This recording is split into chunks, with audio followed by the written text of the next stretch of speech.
जय जय श्री राधे। जगन्नाथ जी और उनके भक्त रघुदास जी की कटहल चुराने की कहानी। भक्त और भगवान का रिश्ता बहुत अद्भुत है। भक्त जिस भावना से भगवान के साथ संबंध बनाता है, उसी भाव से वह भगवान को पा लेता है।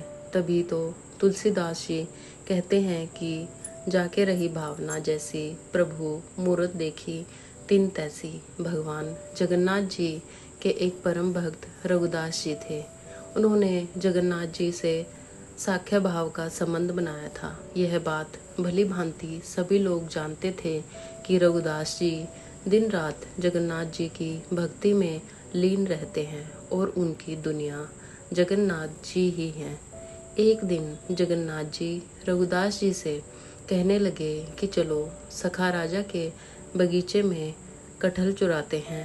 रघुदास जी कहने लगे कि प्रभु, आपका अगर कटहल खाने का मन है तो मैं कल ही कटहल का फल आपके लिए लेकर आऊँगा। प्रभु, उसके लिए चोरी करने की क्या आवश्यकता है। जगन्नाथ जी मुस्कुराते हुए बोले कि रघुदास, वो बात नहीं है। मुझे दिन भर 56 भोग लगाया जाता है। यूं तो माँ यशोदा भी मुझे प्रतिदिन माखन खाने को देती थी, लेकिन फिर भी सखाओं के संग माखन चुराने का आनंद ही अपरितम होता है। इसीलिए चलो रघुदास, राजा के बगीचे से कटहल चुराते हैं। रघुदास जी बोले, लेकिन प्रभु, मुझे तो चोरी करना आता ही नहीं है। जगन्नाथ जी कहने लगे कि तुम मेरे सखा हो तो मैं तुम्हें सब सिखा दूंगा। मैं चाहता हूँ तुम भी मेरे साथ इस लीला का आनंद लो। जगन्नाथ जी की बात मानकर रघुदास जी चल पड़े। राजा के बगीचे में चोरी करने लगे। उस समय रात का समय था और सिपाही बाग में पहरा दे रहे थे। जगन्नाथ जी ने रघुदास जी को कटहल के पेड़ पर चढ़ा दिया और बोले कि बढ़िया सा कटहल तोड़कर नीचे फेंक दो, मैं नीचे से लपक लूँगा। रघुदास जी जगन्नाथ जी के कहने पर पेड़ पर चढ़ गए। उन्होंने एक बढ़िया सा कटहल तोड़कर जगन्नाथ जी को आवाज़ लगाई, मैं कटहल फेंक रहा हूँ, आप पकड़ लेना। इतना कहकर उन्होंने कटहल नीचे गिरा दिया। लेकिन यह क्या, जगन्नाथ जी तो वहाँ से गायब हो चुके थे और कटहल धड़ाम से जमीन पर गिर गया। कटहल गिरने की आवाज़ से राजा के सिपाही चौकन्ने हो गए और आवाज़ की दिशा में दौड़े। लेकिन पेड़ पर रघुदास जी को बैठा देखकर सिपाही चौंक गए और तुरंत राजा को सूचना दी। राजा तुरंत बाग में पहुँचे और रघुदास जी को पेड़ से नीचे उतारा गया।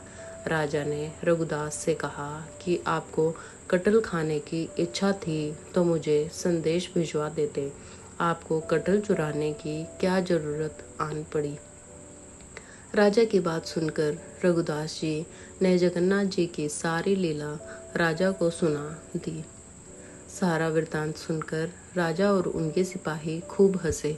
राजा ने कटहल का बगीचा जगन्नाथ जी के नाम कर दिया। अगले दिन जगन्नाथ जी रघुदास जी से पूछने लगे कि सखा बताओ, फिर क्या कैसी रात रही। रघुदास जी कहने लगे कि आप तो वहाँ से खाली हाथ लौटकर आ गए, लेकिन मुझे देखो, मैं पूरा बगीचा ही आपके नाम लिखवा कर लाया हूँ। ऐसे ही हैं जगन्नाथ जी, जो अपने भक्तों की कष्टों से रक्षा करते हैं तो कभी अपने भक्तों को फंसाने की लीला भी करते हैं। उस अनुपम सुख का अनुभव तो उनके परम भक्त ही कर सकते हैं। कहते हैं कि एक बार जगन्नाथपुरी रथ यात्रा के शुरू होने पर राजा ने सोने के हत्थे वाले झाड़ू से मार्ग साफ करने की विधि भी कर दी, लेकिन जगन्नाथ जी का रथ टस से मस नहीं हुआ। रथ को आगे बढ़ाने के लिए हाथी घोड़े की भी सहायता ली गई, लेकिन रथ आगे खिसका ही नहीं। फिर राजा ने रघुदास से कहा कि आप ही भगवान को मनाओ। राजा के कहने पर रघुदास जी जगन्नाथ जी के रथ पर चढ़े और उनके कान में अनुनय विनय भाव किया। जगन्नाथ जी उनकी बात सुनकर प्रसन्न हो गए और जगन्नाथ जी का रथ आगे बढ़ा। भक्त और भगवान की ऐसी लीला सुनकर मन आनंद विभोर हो जाता है। ऐसे ही जगन्नाथ जी को अपनी लीला से जो सबको अचंभित कर देते हैं। जय श्री कृष्ण, जय जगन्नाथ, जय जय श्री राधे।